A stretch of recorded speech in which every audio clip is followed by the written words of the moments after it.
கரூரில் தமிழக வெற்றிக் கழக தலைவர் விஜயின் பொதுக்கூட்ட நெரிசலில் சிக்கி 9 குழந்தைகள் 17 பெண்கள் உட்பட 40 பேர் உயிரிழந்த செய்தி ஒட்டுமொத்த தேசத்தையும் உலுக்குகிறது.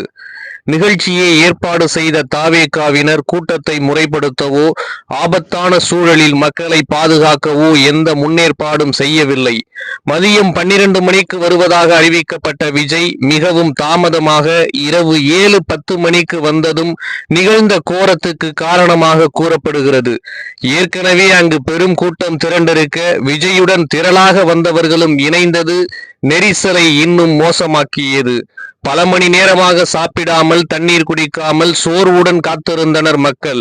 தாகத்தில் தவித்து நெரிசலில் சிக்கி அங்கிருந்து வெளியேற வழி தெரியாது மயங்கி விழுந்து மிதிபட்டு பல உயிர்கள் பறிபோயுள்ளன. இது மன்னிக்க முடியாத அலட்சியம். இந்த சம்பவத்தில் காவல்துறை மீது வைக்கப்படுகிற குற்றச்சாட்டுகள் கடுமையானவை. தவேகாவினர் கோரிய லைட் ஹவுஸ், ரவுண்டானா, பேருந்து நிலையம் போன்ற பகுதிகளை மறுத்து வேலுசாமிபுரத்தை பரிந்துரைத்தது காவல்துறை.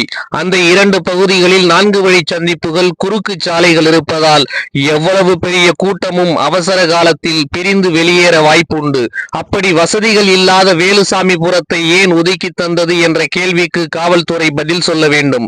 10,000 பேர் என்று தெரிவித்தார்கள், 40,000 பேர் குவிந்து விட்டார்கள் என காவல்துறை சொல்வது நியாயமற்றது. பல மணி நேரமாக அங்கு பெரும் கூட்டம் திரள்வது காவல்துறைக்கு தெரியாமல் போனதா என்ன? உரிய முன்னேற்பாடுகள் செய்து அவர்கள் தயாராக இருந்திருக்க வேண்டும். திடீரென மின்தடை ஏற்பட்டதும் பதற்றத்தை அதிகரித்திருக்கிறது. இந்த திடீர் மின்தடை ஏன் ஏற்பட்டது என்பதையும் விசாரிக்க வேண்டும். அரசியல் கட்சிகள் தங்கள் சக்தியை காட்டவோ காட்ட விடாமல் தடுக்கவோ செய்யும் சித்து வேலைகளில் அப்பாவிகளின் உயிர்கள் பறிபோவதை ஏற்க முடியாது. அரசியல் காரணங்களை தாண்டி கூட்ட மேலாண்மையில் இன்னும் நாம் அலட்சியமாக இருக்கிறோம் என்பதற்கு கரூர் சம்பவம் மேலும் ஒரு உதாரணம். சென்னை மெரினா விமானப்படை சாகச நிகழ்வு, பெங்களூரு சின்னசாமி கிரிக்கெட் மைதான நெரிசல், கும்பமேளா நெரிசல், புதுடெல்லி ரயில் நிலைய நெரிசல் என கடந்த ஓராண்டில் எத்தனை நிகழ்வுகள்! அவற்றிலிருந்து எந்த பாடத்தையும் கற்றுக்கொள்ளவில்லை. அரசும் நிர்வாகமும் விழித்துக் கொள்ள இன்னும் எத்தனை அப்பாவிகளின் உயிர்கள் தேவை? ஒரு நிகழ்ச்சியை அனுமதிக்கும் முன்பு அது குறித்த முன்னாய்வு, உளவு பிரிவு அறிக்கை உட்பட எதையும் கவனத்தில் கொள்ளாமல் மேம்போக்காகவோ உள்நோக்கத்துடனோ எடுக்கும் முடிவுகள் அப்பாவிகளை காவு வாங்குகின்றன. குற்றமிழைத்த எவரையும் 40 அப்பாவிகளின் ஆன்மாக்கள் மன்னிக்காது. இந்த சம்பவம் குறித்து வெளிப்படையான சுதந்திரமான விசாரணை தேவை.